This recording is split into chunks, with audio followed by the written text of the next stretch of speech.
We have a circuit with a source that has a voltage V, positive terminal here, the positive direction for the current goes from the positive terminal to the negative, assuming that the capacitor isn't pushing back harder. And we have a resistance. Okay, so at any stage of this system, we have voltage drops around the circuit. Now let's see what we mean by voltage drops. In the first place, the change in voltage between one point and another is the work done between those 2 points divided by the charge. Voltage is energy per unit charge, work energy per unit charge. The electric field is the gradient of the voltage. Okay, so the electric field is conservative, meaning that the change in voltage from point A around the circuit and back to that point has to be zero, because of course for a conservative circuit the integral of the electric field over any path from point A to point B is the voltage at point A minus the voltage at voltage at point B minus the voltage at point A. Rather, we should say the potential at B minus the potential at A. This goes back to the fundamental theorem of line integrals.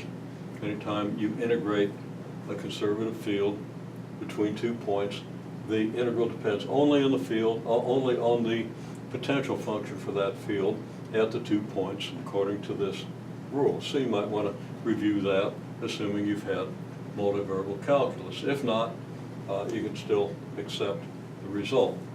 This means that in first place, the integral of the electric field from point A to point A, that is, we go from point A around the loop and back to point A, has to be zero, because the potential at A is equal to the potential at A, and the difference is zero. This also means then that the work done, net work done as you move a charge or any charge from one point of the circuit back to that same point, and this could be any point. It could be this terminal of the source, this terminal of the source, the point B, the point A, or this point over here that I haven't labeled, but I should have, because I refer to it later as C. So I'd better throw that label in there. Okay, so if this is point C here, we'll come back to that, okay? So, again, you move around the circuit between any 2 points, the change in the potential is zero, and therefore the work done when you move a charge from any point around back to itself, back to the same point, has to be zero. Okay. For that reason then, if we were to, now I wrote this in one order, then I wrote it in another order, it's equally true. Let's go counterclockwise around the loop. Then if we go from A to B, which we do if we go counterclockwise, we have a potential change between A and B. And then from B to C, we have a potential change. I put this here, not in the same order, but that doesn't really matter, although I probably should have. Okay, so from A to B we have a change, from B to C we have a change, and there it is, and from C to A we have a change in the potential, in the voltage function, the potential function.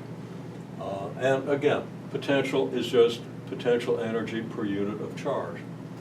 Okay, if we were to go around clockwise, then we could go from B to A, and we'd have a change in potential from B to A.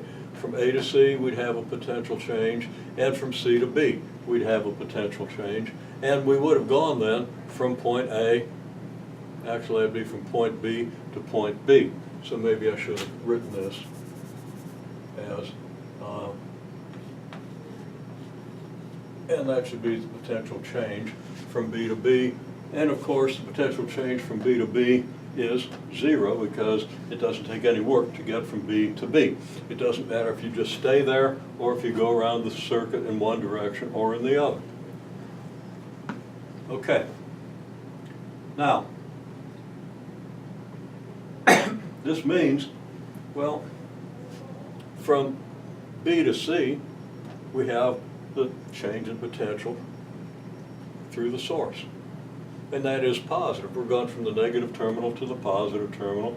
Our potential increases. Okay, we go from negative to positive. Okay, then we have the potential through the capacitor. Potential change as we go through the capacitor, and we have the potential change as we go through the resistor. Now, if the voltage in the capacitor is less than the voltage of the source,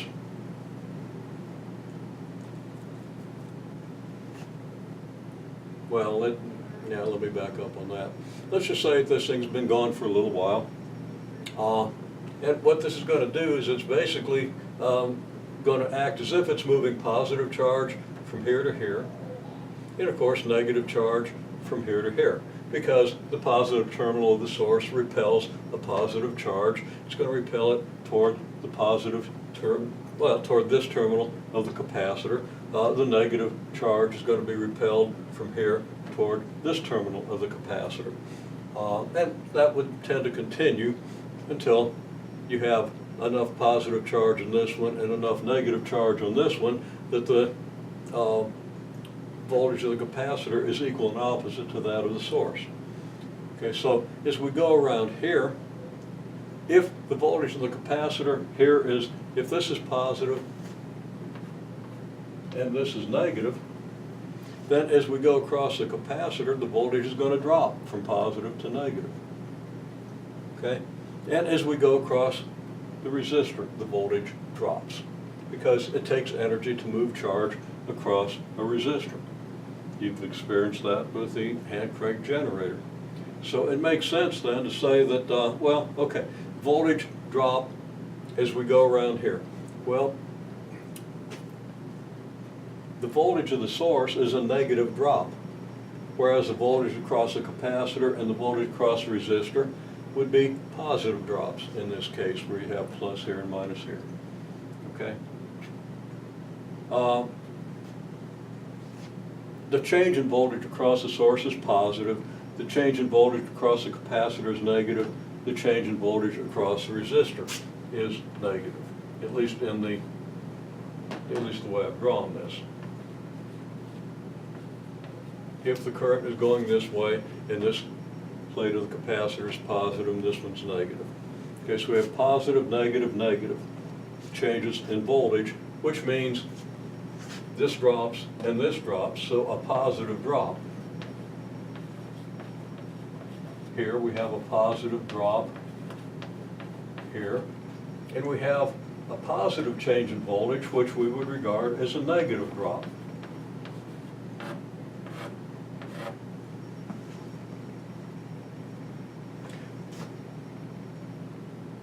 Okay, so the voltage drops around the current are what? Negative voltage of the source, and then Q over C, because that's the change in voltage across the capacitor, and IR, the current times the resistance, and we're familiar with all those quantities. Okay, so here's our equation. Now, this leads us to a differential equation because current I is just the rate of change of charge on the capacitor. That's because any current that flows is going to stop at this capacitor. If we have a current flowing this way, the positive charge that drifts from around here is going to end up on this plate, and any negative charge that drifts in this direction is going to end up on this plate. Okay, so current is not going to go through the capacitor, it's going to build up on the capacitor.